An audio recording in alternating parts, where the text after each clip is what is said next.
So, I was like disappointed to see the massive spending bill, We frankly, all were. which increases the budget deficit, not just decrease it, and undermines the work that the Doge team is doing. Right. I actually thought that when this big, beautiful bill came along. I mean, like, everything he's done on Doge gets wiped out in the first year. Yep. I think a bill can be big or it can be beautiful, but I don't know if it can be both. My personal opinion. Solutionary's Maj 2 right here. That was obviously Elon Musk having a discussion about the Doge cuts that this Department of Governmental Efficiency put together to find out where all of the waste was, and they found the waste, and then Republican-led Congress spent the money all over again. Now, there's mixed feelings about this. Some people say, oh, it's too reductive. The way that you're giving the breakdown of it isn't really what it is. There's tax cuts, this. Cutting and spending are two different things. We don't have to make this shit super complicated, okay? If you cut your budget and you say, hey, I found out we could save $1,000 a month here, and then you figure out a way to go spend $2,000, that shit is not to be clapped for or heralded. It adds money to the deficit. It adds more to the... Y'all know the point. I truly believe that Elon might have believed that. He might have believed that the Republicans, because see, this is the beauty. The president might be in alignment with it. And there's questions about if Donald Trump is actually promoting this the same way as he did when he was running for office or when the first situation happened with Elon. There's conversation around that. But the reality is the Republicans, Congress, have a system of checks and balances on presidential presentations. So if you present legislation and say, hey, Doge found all of this, can we put these cuts into this package? And if the Republicans, who get their palms greased by some of this in some way, say no, then the president is pretty much tied hands behind his back. That's just what it is. That's called a system of checks and balances. There's an important reason for that. It's because one particular branch of the federal government cannot make unilateral decisions. And I would have loved to see Congress get behind this and go along with this decision. Because if we cut back on spending, we're going back in the direction of limited government. You know how like conservatives say they fucking want, say they supposed to be? Republicans pretend like they is? Republicans is only so-called budget friendly or spending less when Democrats is in office so they can complain about the spending that Democrats do, but then turn right around and do the same level of spending. And I'm not saying that just to sound cool or funny or tongue-in-cheek. That's literally what just happened.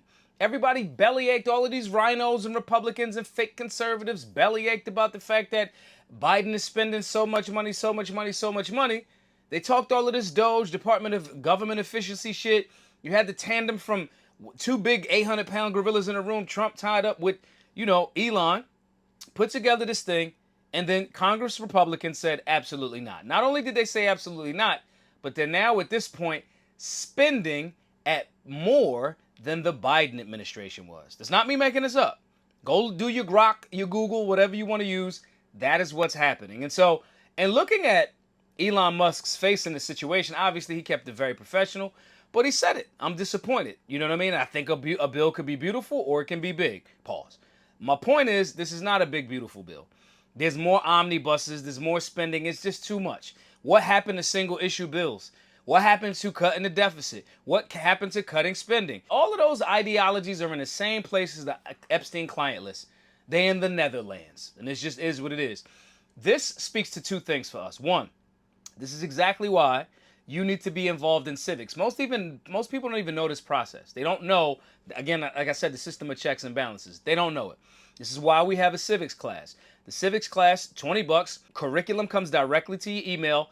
The videos and the modules are already there. You take them at your leisure. You can start the class on Monday, go to work every day of the week, and take all the way till Friday if you want to. $20 at your pace is there.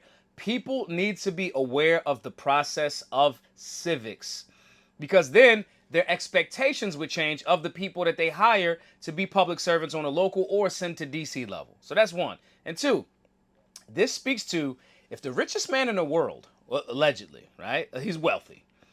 If Elon can put together a team, spend $250 million to help President Trump get in office, right? Put together a team that actually says, here's where all of the waste is happening. And if congressional Republicans are like, yeah, we hear you, but fuck that. Fuck the president, fuck that Doge shit, and fuck the American taxpayer. This speaks to the fact that A, we need a better quality of politician and public servant, and B, none of these people actually give a fuck about you, care about you, like you, or are going to save you. in all honesty, they're the people that are the reason why your children's children will have even less spending power than you do right now. It's just what it is. This is the reason why we have to become more holistic, civically engaged, start learning skills and trades, because if this US dollar keeps going, I'm telling y'all, this spending and printing money level is unsustainable. It has been for some time.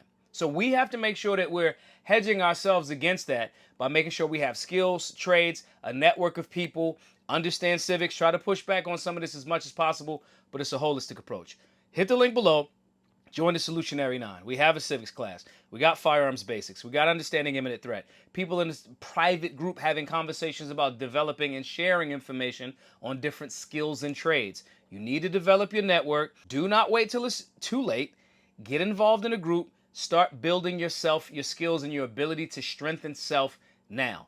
My name is Maj Toure, the founder of Solutionary University. Hope to see you in a class soon. Be safe. Be solutionary.